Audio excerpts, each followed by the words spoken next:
Okay. So what is remote viewing? Remote viewing's been, I guess, we've been remote viewing for ever since the species has been on the planet. We've had shaman that would do techniques that were basically the same as remote viewing. When does the history of remote viewing begin with you? When the first man walked the planet. Right. And animals remote view, most animals anyway, remote view naturally anyway. Right. If you ever had a dog or a cat or work with them or see a natural disaster about to happen and see all the animals walking up the hill and stopping right at the place where they should stop and nothing happens to them, like in the tsunami in Phuket.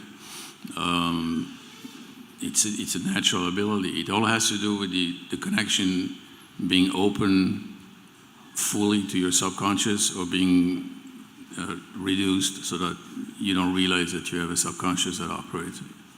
Yeah, a lot of people would think that remote viewing didn't exist until we scientifically broke down the process you're describing and assigned protocols to it. Correct. And there are a number of different types of remote viewing as well. Sure.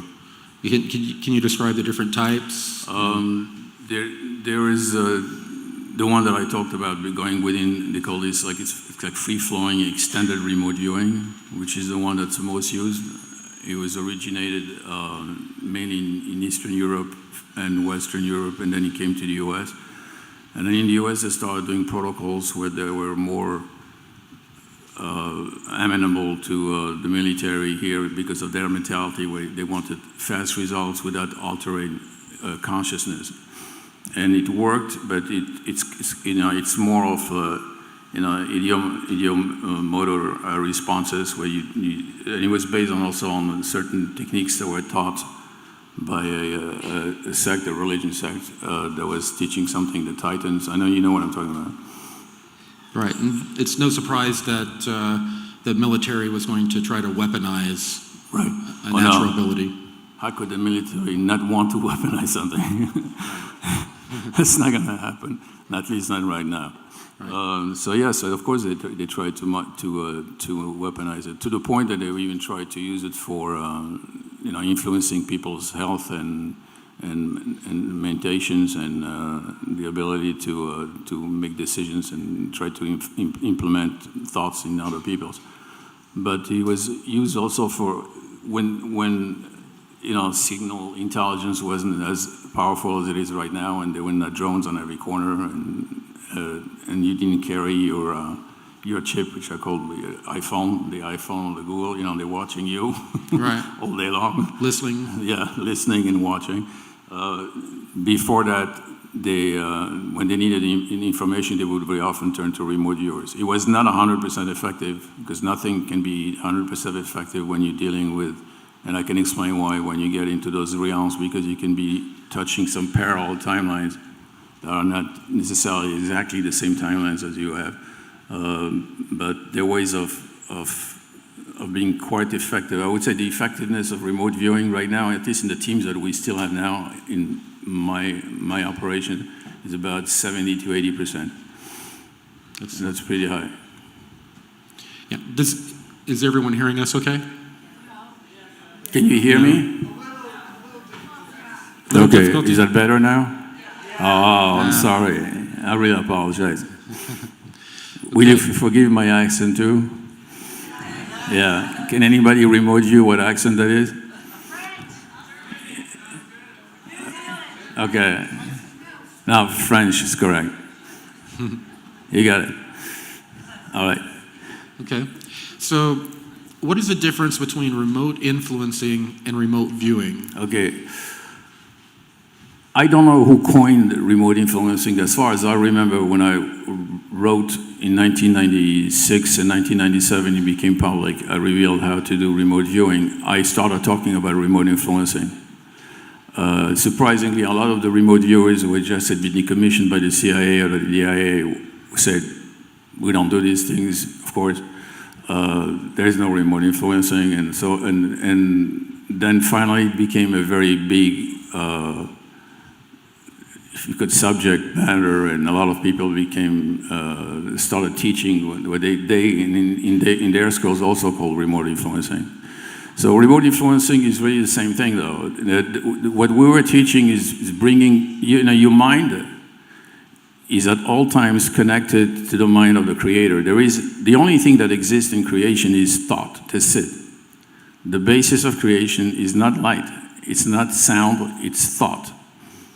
The creator is infinite intelligence and pure thought, meaning it's not restricted. So it doesn't have to restrict itself in a system or mechanical apparatus or a linear type of thinking. It can think sideways as far as it wants and discards. If it's a little bit like a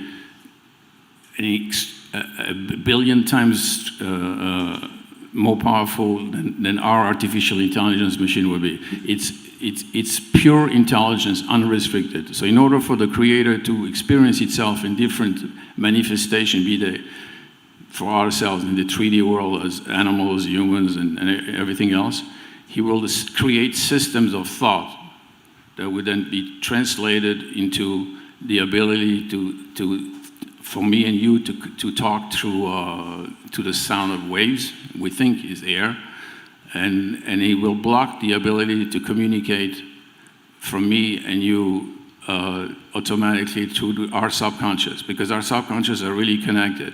What people call intuition is really a connection at the level of the subconscious, and the level of the subconscious is really the level of your soul.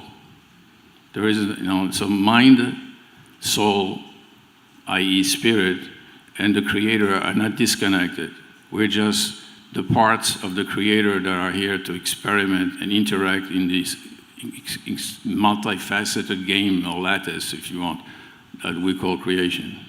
So the reason why we cannot be telepathic or know, so to speak, the future, it was done on purpose so that we walk blindly the earth, because originally man was able to do so. The so-called Garden of Eden. He was able to see the whole, the good path, the bad path, and then the creator realized that most probably this would be a lack of experience for the creator, because they would always choose the best path in advance, knowing what the path would be. So he restricted mankind.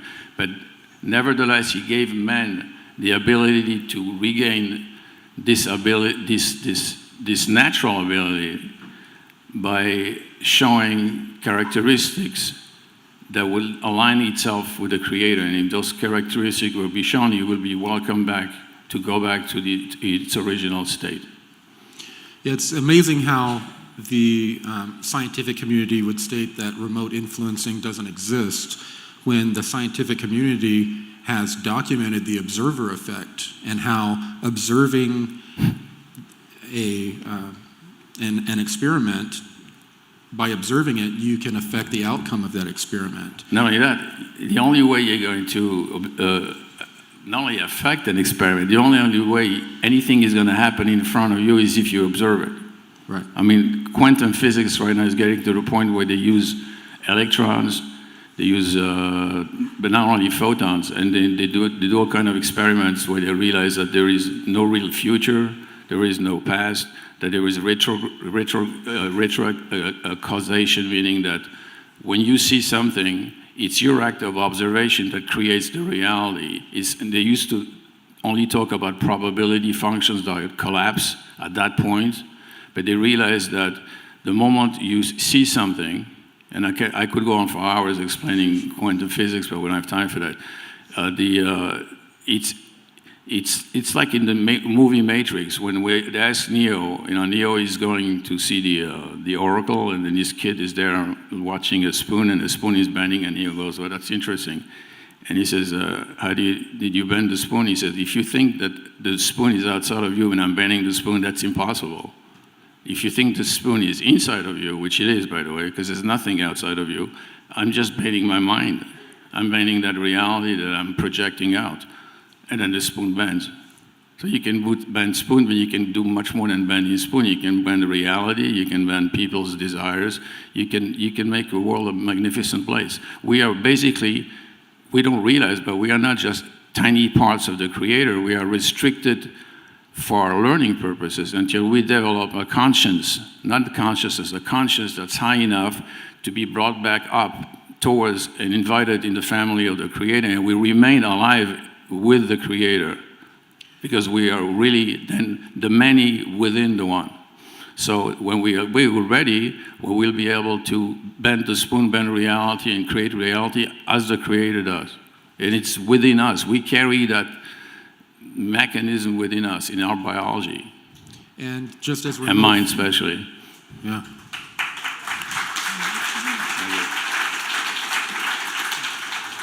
And just as remote viewing is a natural ability, so is remote influencing. We're doing it right now. Mm-hmm. You know, we're affecting the co-creative consciousness. So, you know, all we need are a few protocols to learn how to become more effective. Now, you mentioned something that we could bend people's wills and that kind of a thing. You know, there is no spoon. Do we violate other people's free will when we remote influence? That's an excellent question. Okay, I'll tell you, at the level of the co-creators, because there are higher levels than us, which are part of what we consider to be our soul. But our soul is a multi-dimensional level too. And it's not an entity, it's a superimposition of states that connects to a higher set. Each soul, yeah. Because if we are disconnected from our soul, we wouldn't exist. We would just literally, you would evaporate in front of me, or I would evaporate, I wouldn't exist. So there has to be that connection to the source. So from the source, you go down lower and lower, and that accumulation, that circuitry that finalizes itself to the final product, which is I, you, and all these people here, which are magnificent when you think of it. It's an incredible thing to watch a human being, or to watch this creation. It's not something to discard and say, okay, next. Because this is the ultimate creation for the Creator, this ability to create separation to such an extent that we forget who we are. That's, at the level of the Creator, this is an extremely exciting thing, because he himself can lose himself in his own dream and start to worry about regaining control. You understand? I do. So, go ahead. So, as we learn to have a greater effect on the co-creative consciousness, is there a responsibility that comes with that? A responsibility to your fellow man and of course, their free will? We are constantly influencing each other whether we know it or not. When you go into a room and you're in a bad mood, for whatever the reasons are, and lately there are a lot of reasons that have nothing to do with you, because they are just energies infiltrating. There's a whole phenomenon now, because we are shifting.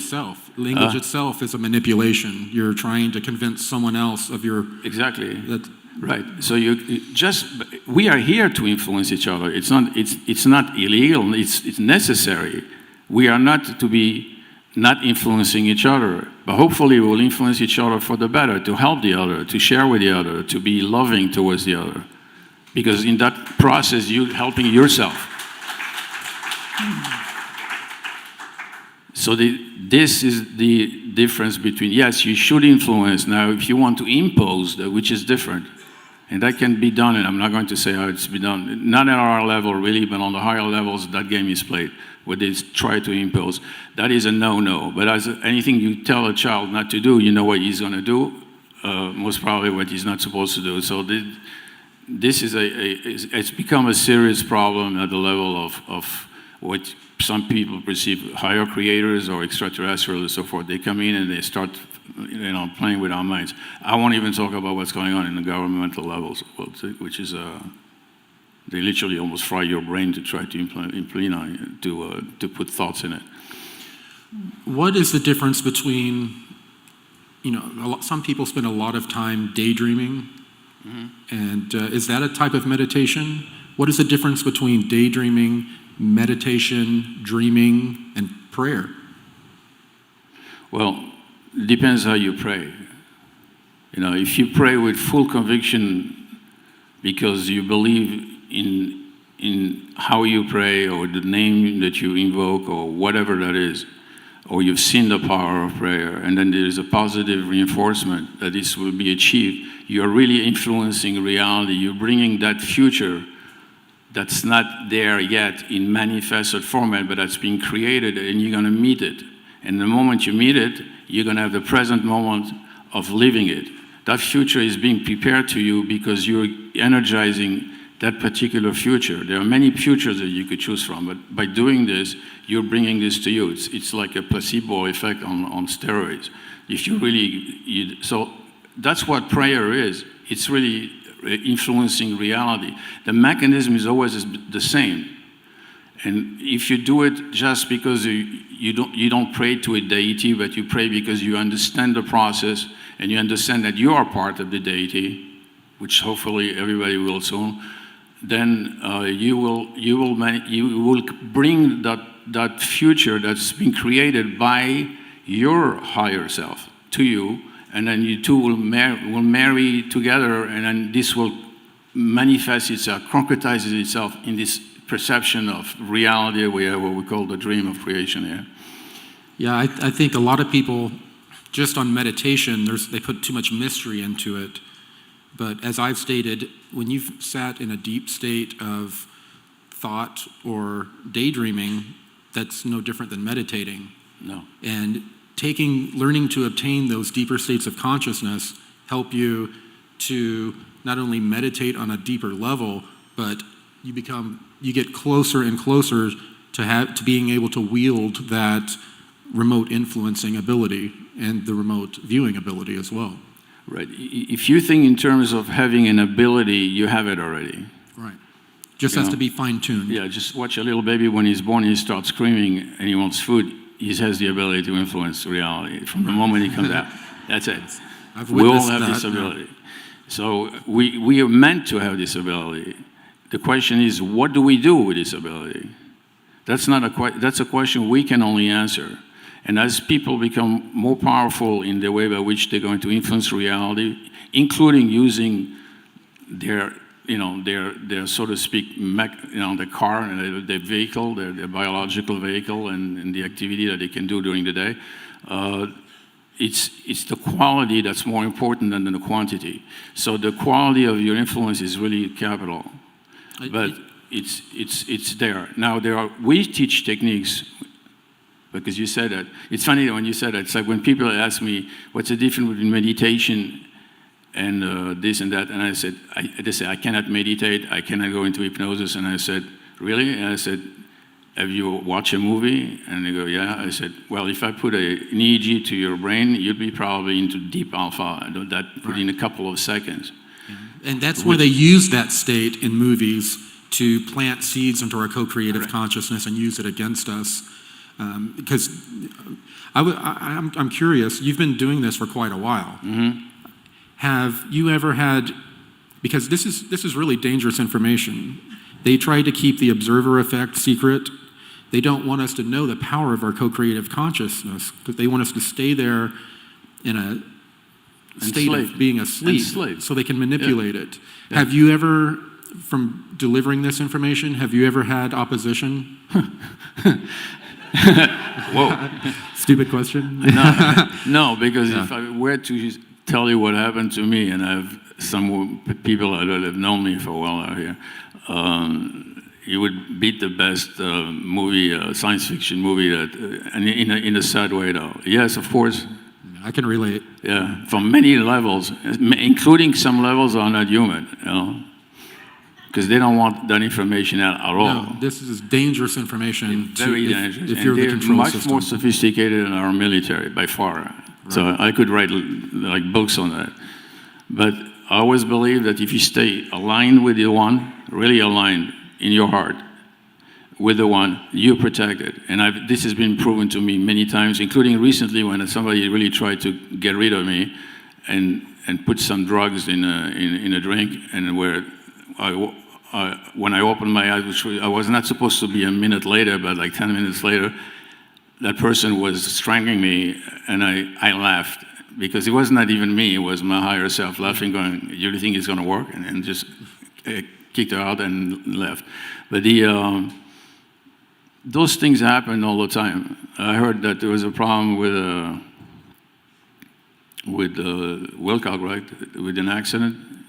yesterday. An apparent attempt. Yeah, I had that too many years. They teleported my car, literally. They moved it around like as a warning, and I went, I took my car, but I had a major problem because it was accelerated from 40 miles an hour to about 150 suddenly, jumped off in the middle lane. I find myself, I knew I was dying. I saw the cars coming, and then I lost consciousness, found myself in the ditch across, and then they had to send, at that point in Mitsubishi, it was 2001, before 9/11, like 3 months before. And they sent the head of security, a technical service of Mitsubishi from the southeast, from Georgia. I came down for 4 weeks trying to understand how come a new car had a flywheel that was broken in the middle, and which is really almost impossible. So, but I was there, and I'm still here. Yeah, not planning on leaving until I'm finished doing what I'm doing, and then we're going to go to a nice place together. Yeah, yeah. People don't realize how dangerous an idea can be. Yeah. The real war is a war of ideas. The world is a world of ideas. There's nothing else but thought, ideas. You change the world by changing the ideas that people believe in. That's it. As long as they keep repeating the same old ideas and stay in their old programming and stay there, they're going to repeat history. Why are they repeating history? Because they bring the same seed idea and then they create their reality around it. They don't realize they're creating this. Right. So the study of history should be a study where you learn from it, but not a study where you're fascinated by it, and then you make tons and tons of movies, showing battles and more battles and more glory, and then because we're never going to get out of this infernal cycle. So we have to stop. I don't know how you tell people stop. I don't care, like 1 day, 2 days, and just erase everything that you've been taught is true, and just connect inside, because the truth is inside of you. You carry it. You were born with it. Just take all the stuff out and then go to the basic truth, not of what you have become, because that's kind of obvious. We're all reflecting each other, and that's who we have become, but who you are. And who you are is you're really the creator. Having gotten a major case of blindness and schizophrenia at the end. Well, he's having schizophrenia because he thinks he's everybody, Yeah. Now, remote viewing in general, these techniques are, all the different types of remote viewing, are they all based on military or intelligence programs? The ones that call themselves remote viewers, most of them are, they've been birthed, but there's nothing incredible as far as the ability to do. Anybody can do it. It has nothing to do with IQ. It has nothing to do with the amount of money that you have. It's something you're born with. People that do a lot of nature tracking have this instinctive ability to perceive, the track in advance, who was there, and they can sense it. Animals have it, they don't lose it. So what we teach people is to go at the level, and you took our course, and you remember taking the course. We teach people to go for remote viewing at the border of sleep, which is called Theta. That's the level you have at night just before going to sleep, when you have this hypnagogic imagery for a little while, and then you go into the level of sleep. The reason we do this is because we have good reasons to prove, we can prove that when you go to sleep in reality, you go to the level of your subconscious, unconscious, the universal conscious mind. We are all connected at that level. And you reconnect to your soul. And your soul, at the level of the soul, is connected to all the other souls it connects to, which goes very far and influences far more than we can even dream. Sorry? Sorry? Oh, okay. And so we bring you to the level of Theta, and we try to stabilize you. Theta in the Greek letter shows it's like an oval with a sign in the middle. It's like having 1 foot in the outer, so to speak, reality, and 1 foot in the inner reality. And you're supposed to operate with, hopefully you will constantly operate, not only when you meditate, because people say, let's go meditate and let's do some remote viewing. That's not the way you should be. You should be constantly with 1 foot in the inner world which is infinite. The real infinity is inside. It's not outside. You know, we think of the universe outside as being infinite. You can see it and travel and never see the end of it, but that's going to be projected to you. The real infinity is inside of you. And so you have one foot within the inside that you monitor your thoughts, and then the other foot is on the outer, and then you finally get to a point where you constantly realize that your whole thoughts, everything you think about, and that you truly believe in, are being mirrored across in the reality that you then experience. And then you are not the one projecting that reality. It's projected for you through your senses. So what you perceive outside as being beautiful light is in reality happening through the brain inside. Yeah. And there is like no an light. Antenna There's no light receiver. in the brain. Yeah. Sorry? You're like an antenna for Yes. consciousness. Yeah, you're an antenna for consciousness, and you're a point of light for the Creator. You're an important point of perspective. He has all the perspective of himself through all the points of light that we all are. He can see himself in this way, in that way, and he's basically interacting with itself through us. Do you understand? I do. Right. And I was just thinking that even though, remote viewing is and remotely influencing the co-creative consciousness is a natural ability that we have, but we can develop those abilities by co-opting the weapons that are used against us. We can use remote viewing protocols that were developed for war, and we can, through our intent of being service to others, we can take those protocols, enhance our innate abilities to try to influence this co-creative consciousness for the betterment of the rest of humanity. Not only we can, we should. Yes. I'm not going to say something because I'm trying to promote anything here. If man right now does not go within much more and lets go of all the programs that tell them how to do it and just reads about it or just watches things about it but doesn't do it, there is a very serious possibility that we're not going to be able to continue as a creation period. Not because the Creator is angry or judgmental, because that's not at all the case. It's impossible for it because we are His own children. It's just because of the amount of conflicts that are arising right now between humanity and the separation that we don't know how to handle it. If we don't turn within and realize and experience within strongly that we are all connected, and we stop the madness for a little while at least, we're going to have a major problem. And people don't realize that every single ailment that we have as humanity, whether it's a disease, whether it's major problems in relationships, whether it's the inability to be happy, the dysfunctional family, the dysfunctional society, the anger, the idea of judging everybody from the exterior instead of watching the interior because they're unable to feel the interior of that person. All this dysfunctionality can be easily healed the moment you shift. We have done incredible healings in our group. I mean, things that would in the old times would be considered to be totally miraculous. I mean, really totally miraculous. And this is constant. And the people that are doing it are not the holiest people on earth. They just understood and are living this principle right now. And through living it, being it, expressing it, they manipulate the reality in order to help their families, in order to help others, in order to do all this. And maybe doctors won't like it, but it's the way it is. Are there, we've heard the stories about, the men staring at goats, trying to kill a goat with their thoughts, stopping a heart or causing an embolism or something like that. Are there other ways that remote viewing, remote influencing that you know of are used in these unacknowledged programs that we would be unaware of? Okay.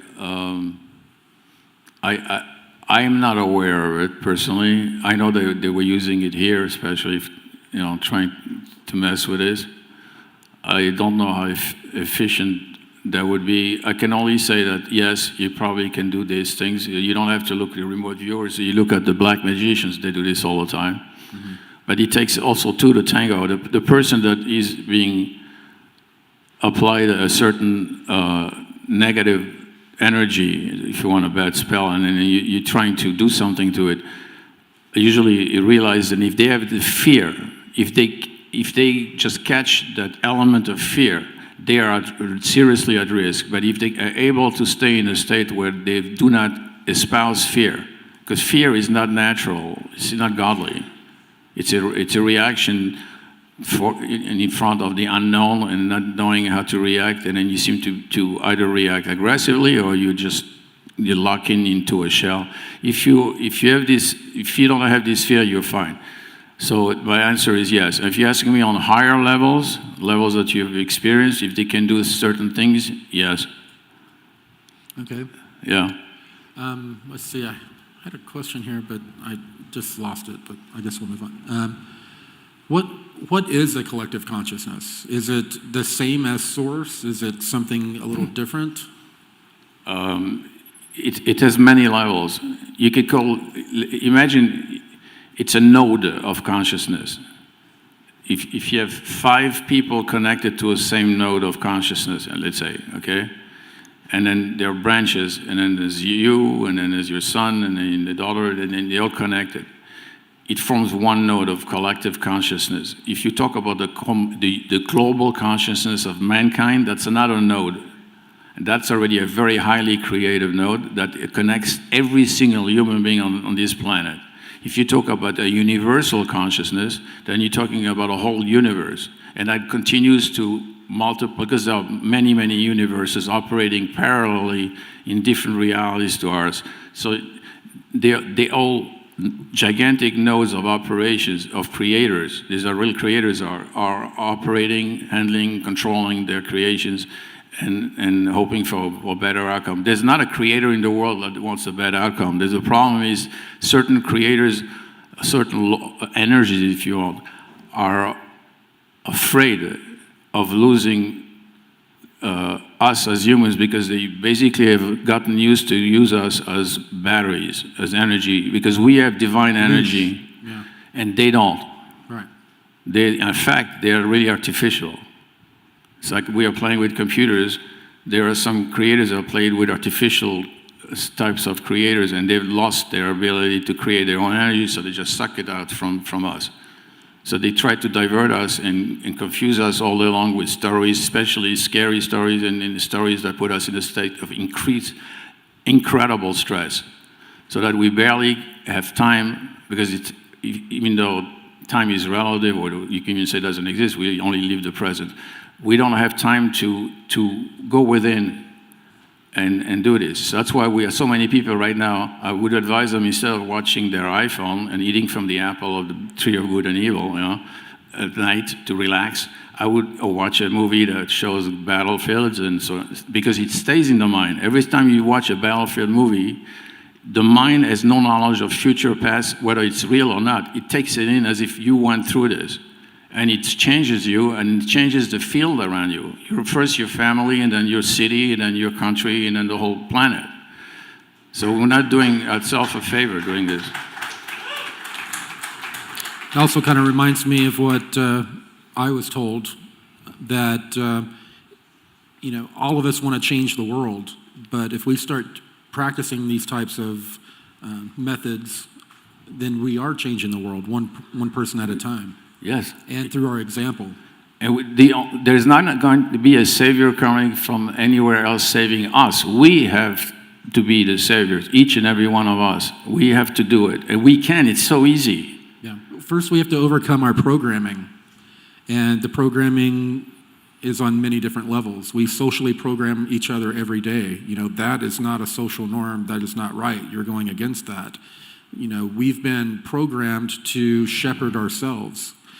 Once we get past that programming to realize that, yes, we can get off our knees, then we'll realize that inwardly, all the answers are inwardly. And once we do that, then we're no longer slaves. Yeah. It was, thank you, yeah.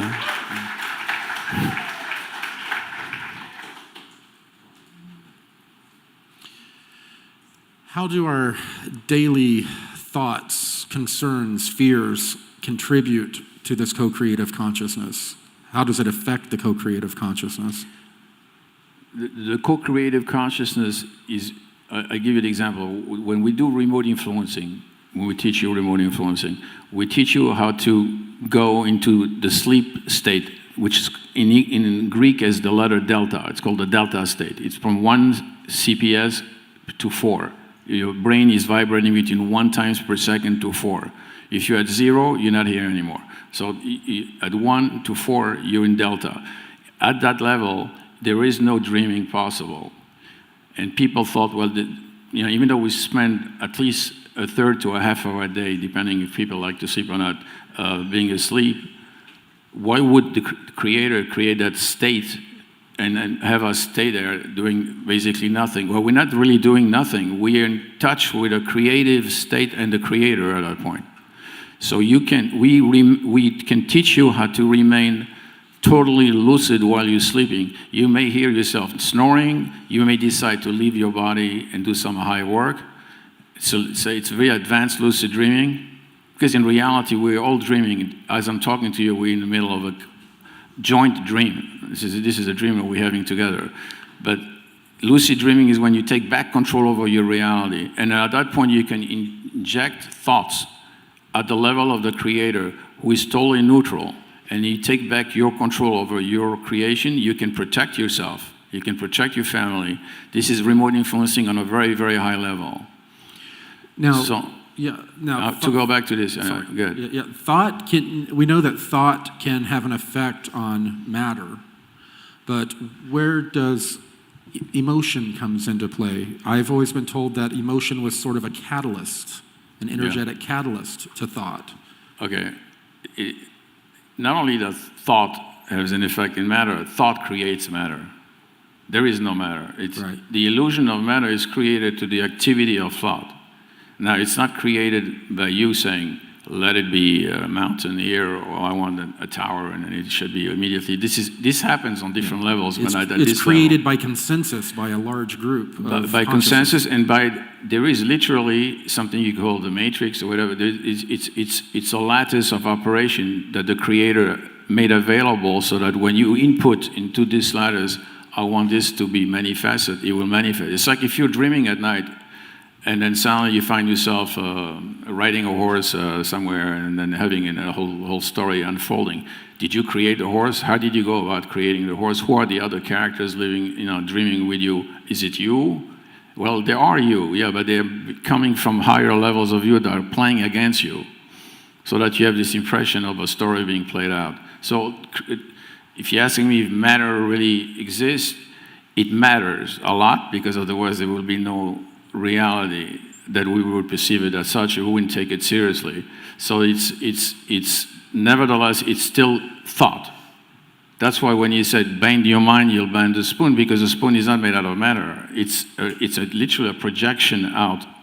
We all have a bubble reality that we move around in. If the negative side uses fear as a catalyst to cause their plans to come into be through the use of our co-creative consciousness, then I guess love is the opposite of fear. So that is our tool, that is our battery to pull from. The energy that we have to feed into these. The two poles in creation as forces. That's the most important thing to understand. There's a force of the nature of the creator, which is pure love.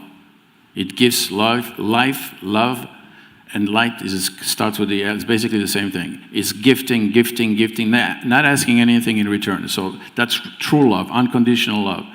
When you feel that love, which I've felt a couple of times, you'll never forget it, because you're bathing in this field of, you don't want to leave it, because you don't even in your mother's womb you couldn't get it. For the people I can remember it, it's unbelievable. So that love comes down into creation, and because of the explosion into perceptions of separation, fear which is an illusion, because how can you be afraid of who is yourself? You're part of me, I'm part of you. Everybody is part of each other.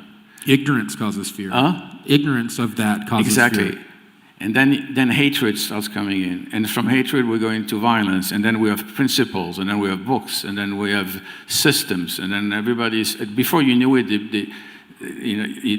there is it's a spiral, downward spiral that comes down really fast. And we have to stop that. We can only stop it, each man and woman, one at a time, especially the children, because they still have the most powerful creator in this world are the children. Because their state of belief is immense.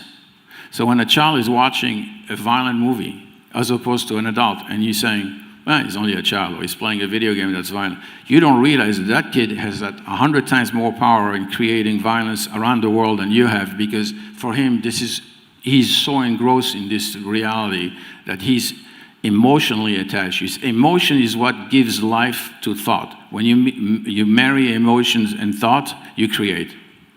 Agreed. Yeah. Yeah. Thank you. Completely. Thank you. That's good. I think we've discussed it a little bit, but how is our co-creative consciousness used against us by those who want to control us? Because they know our weak points. They know that we're not evil. We lack the warmth of the group. Apathy. We have apathy up to a certain extent, but what humanity is really dying of, and I'm serious now. I mean, you take all the diseases you want in this allopathic, broken system that takes a whole and then looks at all the little parts and then thinks that they operate independently, almost independently of each other. But when you look at humanity and all the diseases we suffer now, the only reason we suffer of diseases, the only reasons where we suffer of lack, we have problems, is because we lack one thing. It's not money. It's not necessarily a healthy environment. We lack love. And even the most evil person on the planet will be evil because it lacks love, and he would look to form a group that will give him a minimum amount of love because it didn't receive it. If you look at all the worst dictators and the brutes of all brutes in our history, they were still. You could always find that as children they lacked love and they didn't get love. They didn't get what they needed. It's the real currency of the universe is love. And there's a major fear of not having love. Right. Yes. And if we don't learn to love and forgive ourselves, then we're not ever going to be fully empowered to use these tools that, a lot of us have been spending many years learning to hone certain skills, building up their tool chest, but we're not going all the way. No. Yeah, and it has to go with self, love of self. Yeah, in our course, we almost program you to say that if you're not going to use this for loving purposes, it just won't work. And at that point, you are in a very altered state, so your mind is accepting it and it's programmed. So you can't use this for undesirable purposes. We built this in on purpose.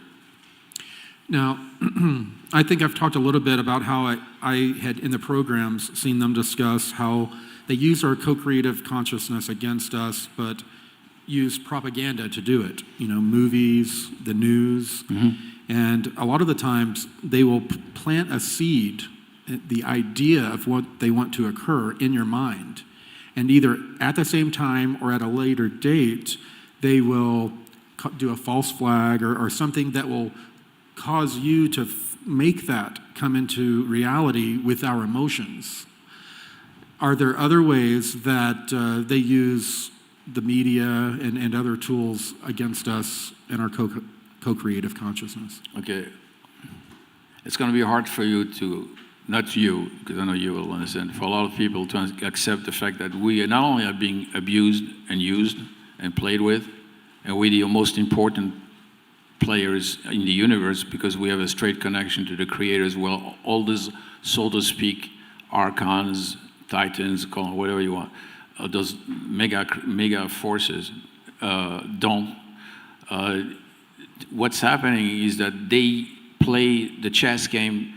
What's important for them is the result of the chess game, and they want in that conflict that's going to be between, because it's a multi-dimensional chess game, that there should be a lot of conflict because they suck that energy. It's much easier for humans to produce emotional energy when they are in despair and in anger than to produce emotional energy when they're in love. It's the wrong type of energy, but they can take that energy and feed upon it and use it. So they create situations where everybody starts hating everybody, and they give reasons for everybody to hate everybody. So it's not that one side is right or the other side is left. We have to transcend this and start thinking, why is this even happening? Well, they as long as we're hating each other and fighting each other, right, we won't have the time to realize we are one. Right. We understand that the reason we are fighting each other and going into all those stories and fighting each other is because they used that energy in that situation in order to solve their problems and keeping us enslaved at this level. So we never have a chance to come back from whence we originally came from. They even say in old mystical things that even the angels are jealous of humanity because we came straight from the Creator. Well, we endowed with the same quality as the Creator has, which means that basically we could have all the powers that the Creator has are in our hands. I think this group's ready to take that power back. It's right.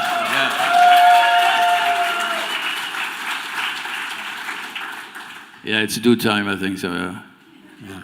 And it's free, basically almost free. You just need to dedicate yourself in doing it, and then take it back. And always question when you see something coming at you.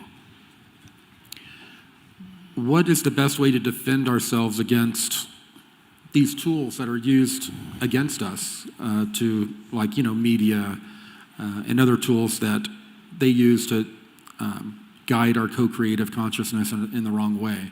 How do we defend ourselves against that? I would imagine just being aware is a major part of it.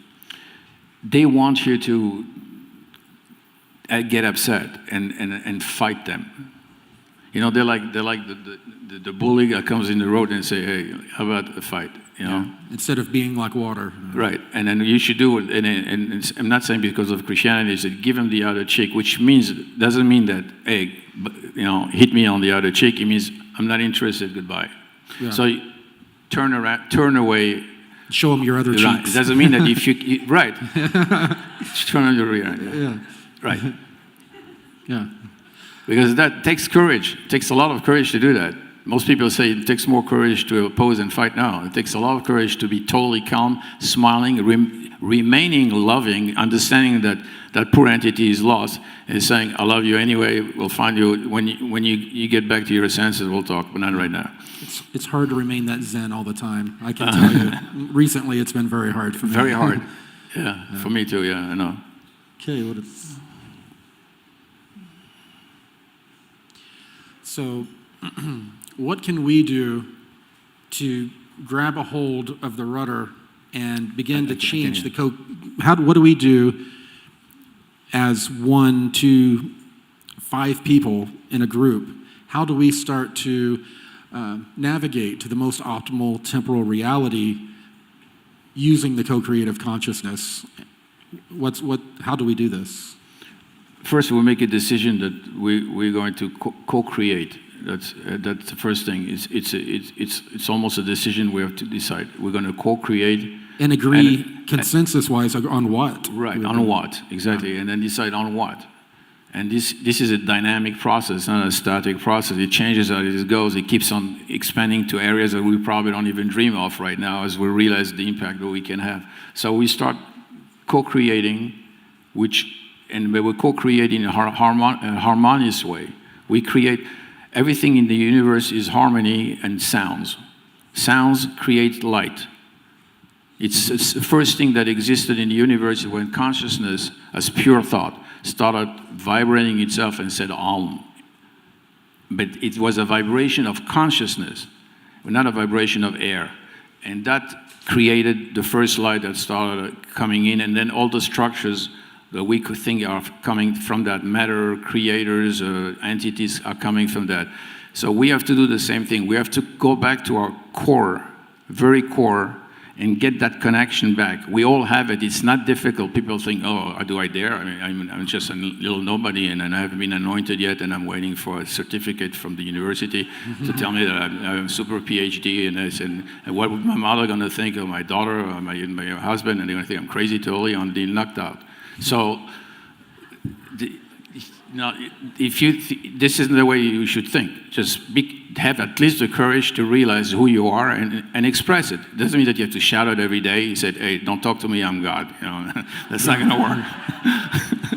Yeah, I think another good point is that we can develop these skills and all of these tools, but if we don't also know thyself, deal with our own karma, then we're not going to be as effective, or what we think is being service to others may just be service to self. Yes, because when you're in service to self and you realize the real self is the creator, you're in service to everybody. You cannot be in service, I'm just in service for a third of myself, and the rest I don't care, or less.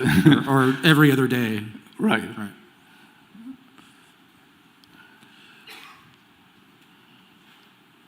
Why is this inner work so important right now? Dealing with the karma, if we develop all of these tools, that's great. Remote influencing, learning how to meditate on a deeper level to affect a co-creative consciousness. But the inner work, why is that so important to the process? Because the inner work is how you affect the outer world anyway. You can't affect the outer world by deciding, I want more money, I want more this. It's not going to happen. When your inner world changes to when you feel you are this and you are that and you're convinced of that, then the reflection across the mirror, which is the outer world, is going to be projected to you. So when you stop, we have given up our ability, which was given to us from the first man, to work on our inner world, to understand the kingdom is within. And before you knew it, we start thinking that the kingdom was maybe within and then without, and then we still believed in it, and then we lost it totally. Now it's totally without. That's how we were programmed to give away our sovereignty. Right. We gave up the sovereignty because who is the king? We are you. Everybody here is the king. We all are the king. At one point we are the one who is the many. We are all of it. And by denying it, or thinking that it's like a mental state to think so, or we're aggressing a religious state, we are in reality aggressing the reality of the one as being one. If you think that God is one, then what's wrong in thinking that the many are part of the one? Why would they be outside of the one? Of course they're part of the one. Right. We're either all one or we're not all one. Exactly. Then God is not one. Then yeah, exactly. Right.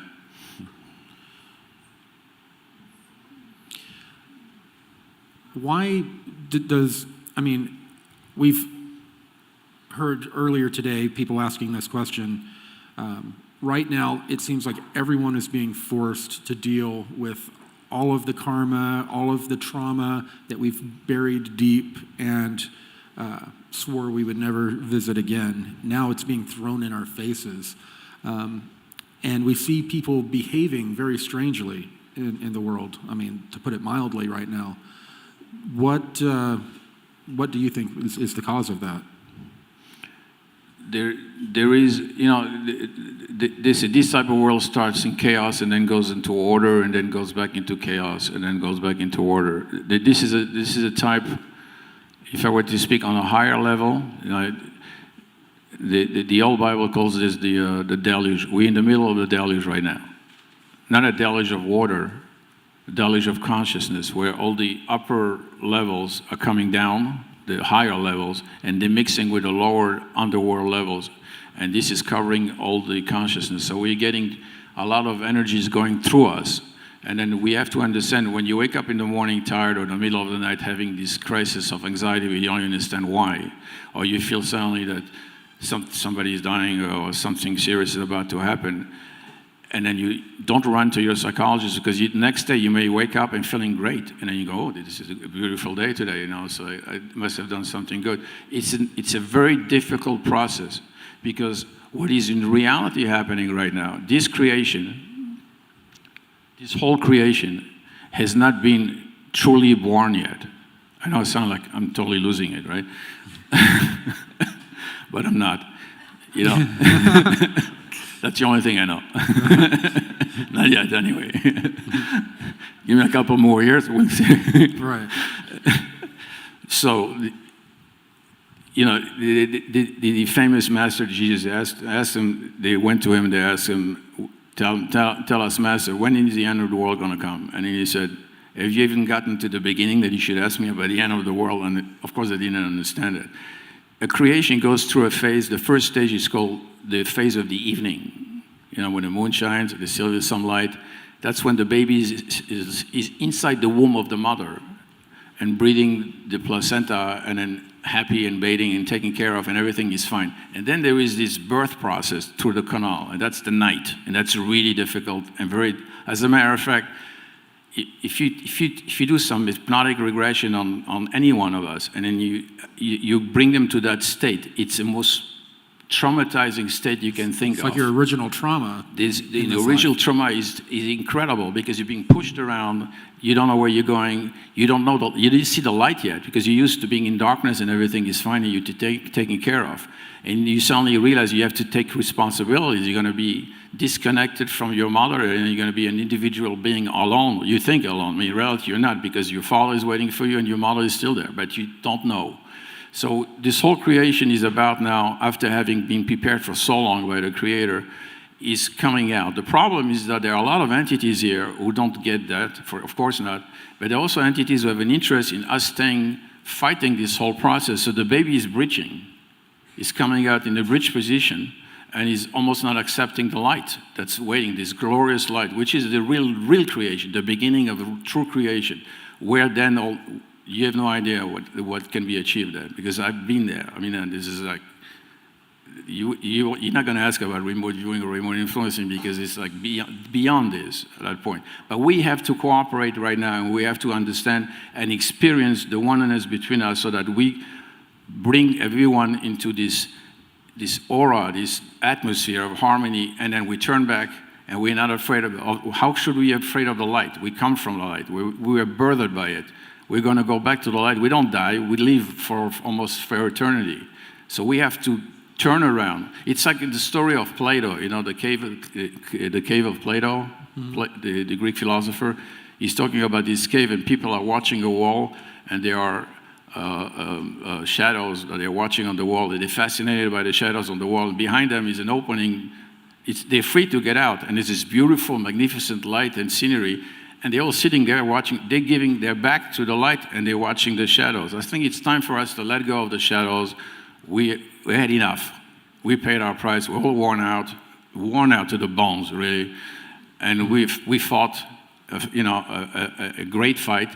I think we should just all unify, turn around, and let the light, the process itself, be in the flow, and then we're going to go get out of it as a creation. This creation will be born, and it will be a beginning to it. Yeah, I'm definitely done with this density.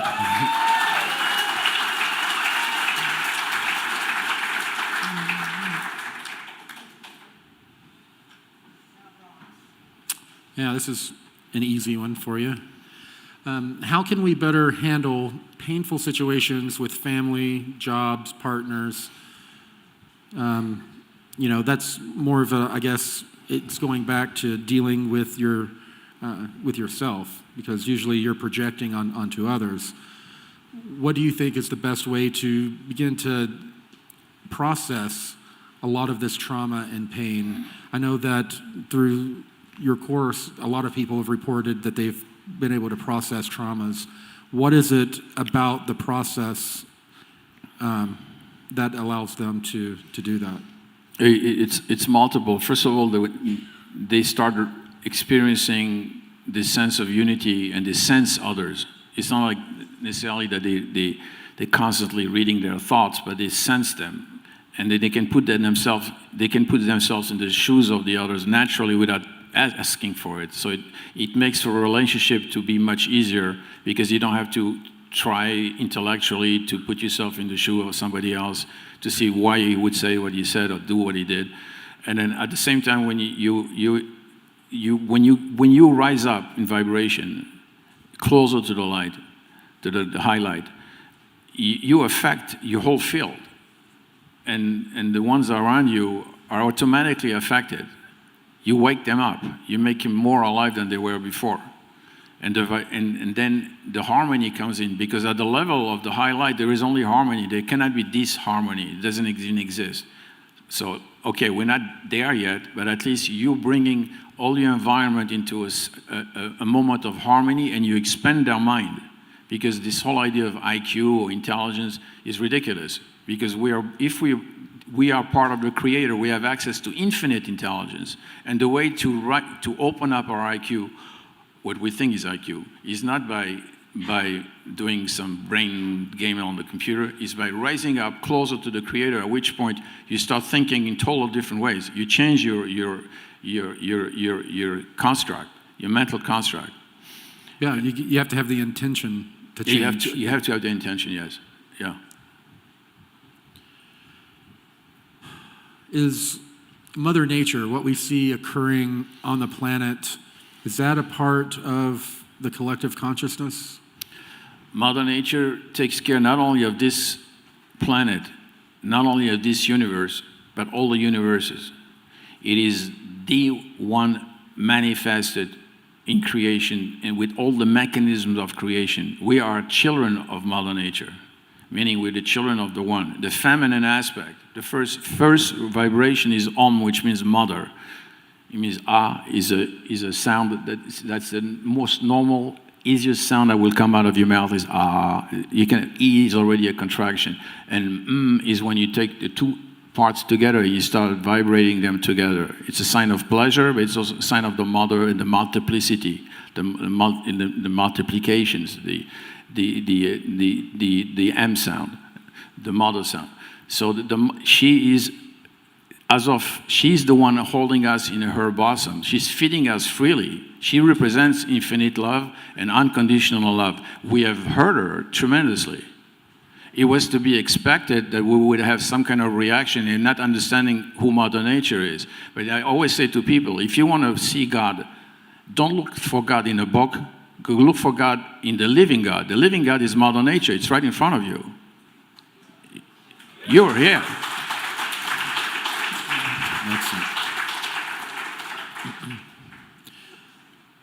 Why does Mother Nature express anger, or is it anger? You don't want to know. Mama can get really angry. Yeah. When does Mother Nature? I would rather answer that one. She doesn't express anger. Yeah, I agree. She really does not. Yeah, it's that's not just anger. our What we perception. think is anger is not anger. Right. It's just a reaction to rebalance situation. But the pain she feels when she does that is beyond anything we can even imagine. Because she is a being that's fully alive and godly and has emotions. Because any being, anyone, whether it's a cat, whether it's Mother Nature, has emotions and thought. That's how you define a being, the emotions and the thought. And there's a tremendous amount of emotions in Mother Nature. As a matter of fact, if you want to connect to Mother Nature, show love to a Mother Nature. Connect to her, not by watching the Discovery Channel, but just by going, by going outside and hug a tree. It's okay to hug a tree. They might arrest you lately and all, but yeah. Yeah, I hugged a big sequoia recently. Right. Yeah. Didn't change the world, but changed me a little bit. Yeah, she reacts to love. It's like a flower. When you eat a plant and you don't give it love, you give it all the nutrients, it will grow, but it won't have this energy of life and love very strongly. Failure to thrive. Kind of. And you won't thrive. And you're going to feel very tired. You're going to say, oh, GMO doesn't matter. Yes, it does matter, because you didn't take a plant even in your home and give it love. You're going to see it flourishing and thriving, and then there's an interchange. That's what Mother Nature needs. So if you want to grow fruits and vegetables and you want to heal yourself, It's not so much what pesticide or not pesticide, even though I'm totally against any pesticide or GMO especially. It's give it love. Literally, you will walk outside, go to your garden, and then you will recreate yourself. I mean, we've On seen the how biological level. emotion, love, and hate, how those emotions can affect things like water crystals as they're being Yes. formed. And They proved it, yes. Yeah. Everything, especially living things. And water is a living thing too, by the way. it is. We are mainly water, you know. How are we doing on time? What time are we pushed to? Till 10:15? Okay. I definitely want to get through this, but I want to give people an opportunity to ask questions on this topic, because I'm sure there are a lot of questions, are there not? Do you have questions? Okay. All right, so are we becoming more and more disconnected from the co-creative consciousness by iPhones, all these devices that people seem to be buried in all the time? Yeah. Are you kidding? It's more than a distraction? Do you think it was a coincidence that the first smartphone was called the Apple and shows an apple beating? Yeah, So interesting. the fall of man, you know, Adam, like Right. boom. Yeah. It's not even 2 generations later, and I know. Right, well, when television came out, that was the biggest boom to the intelligence community that they'd ever had. Oh, I was laughing all the time because they were talking about, people were afraid they're going to chip us, and I said, why would you want to chip somebody from the inside when you can be watching him? You want to see him, you want to hear what he's saying. This is the chip you're carrying, and they're all proudly carrying their chip all day long and then being monitored. But beyond that, it's disconnecting people from people. You see couples eating in restaurants, and they don't even talk to each other. There's no communication. And if you want to talk to someone, I said, no, text me. I said, no, I'm not going to tell you I want to talk to you. You have to text. Right. Is this shared reality, is it truly an illusion? Which share reality? You mean our reality here? The reality that we're sharing here right now, is what we're experiencing here right now an illusion? What is an illusion? It's real. Reality is R-E-E-L-L-E-T. You know, it's a real. It's like watching a movie. It is real.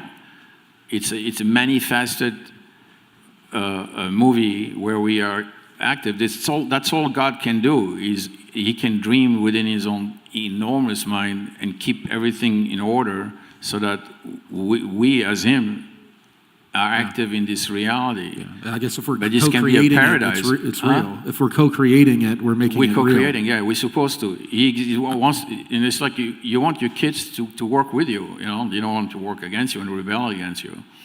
We're all children of God, all of us. I don't care where you come from, what city, what dimension. They're all children of God. I think I know the answer to this one. If God is pure, why did He create hate? I guess you have to have a contrast between knowing what good and evil is. What is your, why do you think fear is such a part of this reality? Well, that would be a multi-dimensional answer. Why did He create? He didn't create evil. He created a system that allowed for us to feel separated from each other and not being totally telepathic, which I'm sure you have experienced. I've experienced being telepathic. It's a totally different ballgame at that point. Right. So when you're working through the voice, through the senses, through to what we consider to be the 5 senses or 6 senses, you're operating with the risk of forgetting that the person you're hurting or the animal you're hurting is you. It's still you. And then you don't want to share. You don't want to cooperate. You're asking, what am I going to get if I share it? Are you going to scratch my back first, or am I going to scratch your back? And how much is it going to cost? And then you go into accounting and balancing. That's not God. That's us. He knew this. Of course, He knew this. Yeah. And He also knew. I don't know why I'm saying He, but well, the Creator also knew he's that active mode. Yeah. Yeah, that all evolution occurs through stress.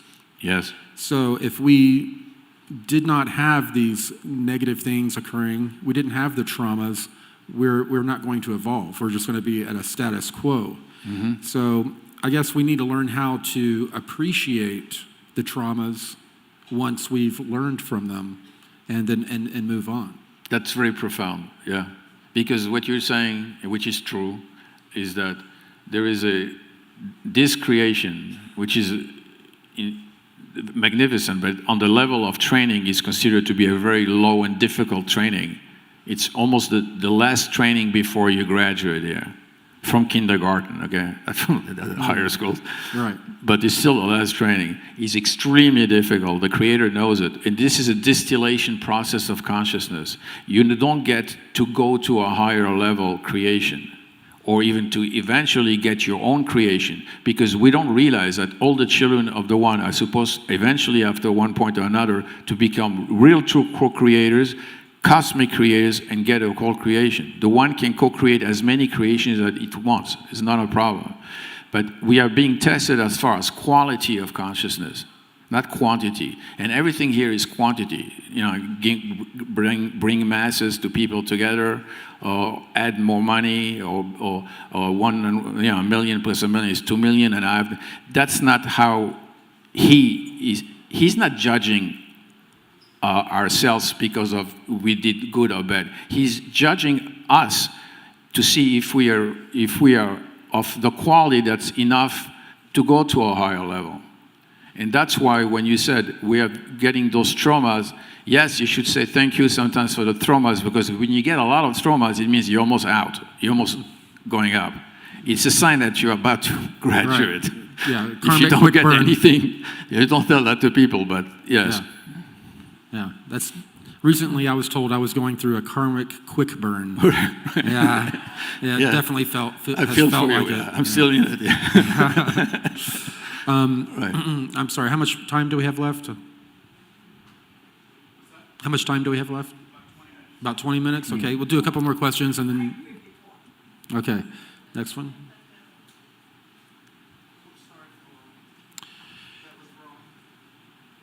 How does remote viewing, deep meditation, how does that help with memory retrieval?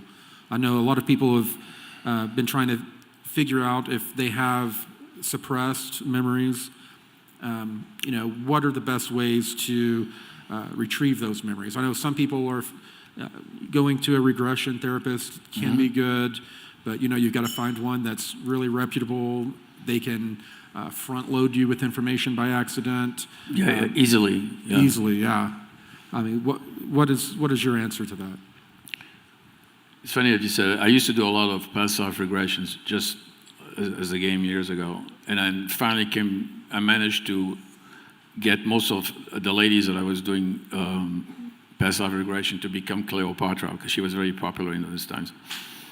And I would front load them, but I would do it I didn't do this as a joke. I did this to see if I could, and they would give me all the details of the life of Cleopatra, and it would more or less fit one with the other. So then I was asking myself, well, is reincarnation real, or where am I getting this information from? I mean, they were describing things that the average person had no idea about Cleopatra. So there is an area in the mind, call it the God mind, where it's like a library. Some people call it the Akasha library. You call it anything you want, but it's where the memory is kept vibrated there. It's like a memory bank in a computer. If you take off the electricity totally, it's going to go. So you keep a little electricity so it's vibrated. It stays there. They can access that information. Were they really Cleopatra? I don't know. But is it important for them to think they were Cleopatra? I don't. Sometimes they do. Well, it's good for your ego. If we're all one, Right. They were Cleopatra. Exactly. They were Right. Cleopatra. You're right. So they were Cleopatra. But to go back more importantly to what do you do when some people have had really traumatic, extremely traumatic memories? I think there are many ways of addressing it. You can bring back the memory to the forefront, but that's extremely dangerous, because when you bring a memory to the forefront, all the associated emotions that they felt, the mind does not know future, past, or future, or there's no time for the mind. There's only the now. So when you bring it back and they're reliving it, it's as if they're reliving it again. The fact that the mind will hide this in the background of the subconscious is a natural way of hiding the pain away. Right. Do you understand? So you have to decide whether you want to do this. I would rather go and change the past. Believe it or not, the same way you can affect the future, you can affect the past.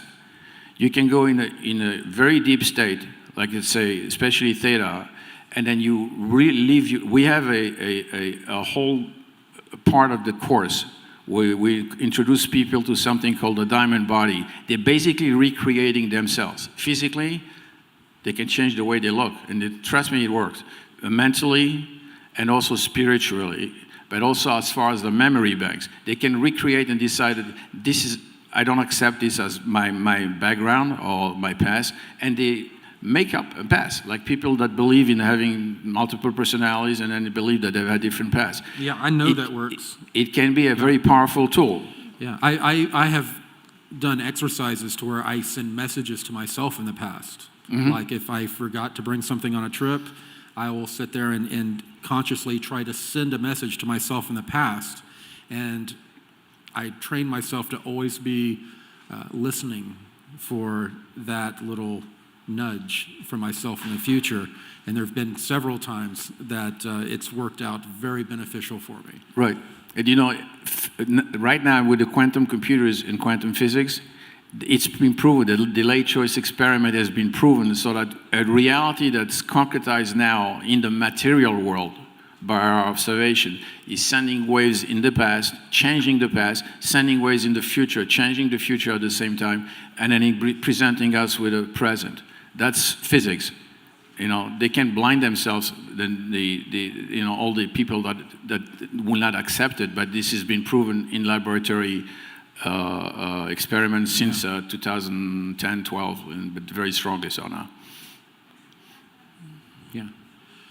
Well, I think, I think pretty much we're gonna go to questions from the audience. I definitely want to thank you, Gerald, for being here. Right. Yeah. A lot of people. Many people may not realize this, but it was about 1996, about 3 years after Stacey and I got married. I was looking for a good remote viewing course, and I was looking at all of them. And when your remote influencing information came out, I bought it. And it was, when we first got married, we were so broke. And I can't remember how much the course was back then, but she remembers. Because, I mean, we were like destitute, and I'm ordering a course on remote viewing. Yeah. And for her at the time, before her download and her awakening, it was not an easy thing for me to get approved. But the interesting thing is that after the course, I was so impressed, I sent you an email. Yeah. And I told you about how when I was a kid, I would project myself outside of the car above the freeway, as a way to pass the time. And I thought everyone else could do it. And you actually called me. I was working at Stream International. It was my first IT job. Uh-huh. You called me and we spoke. I was real busy. I didn't have time to really talk. But you were asking me a lot of questions, uh-huh. And it's really interesting that, fast forward over 20 years, here we are on the stage together. Right. So I appreciate it. Things happen for a reason. Thank you. I appreciate it too. Thank you. Thanks.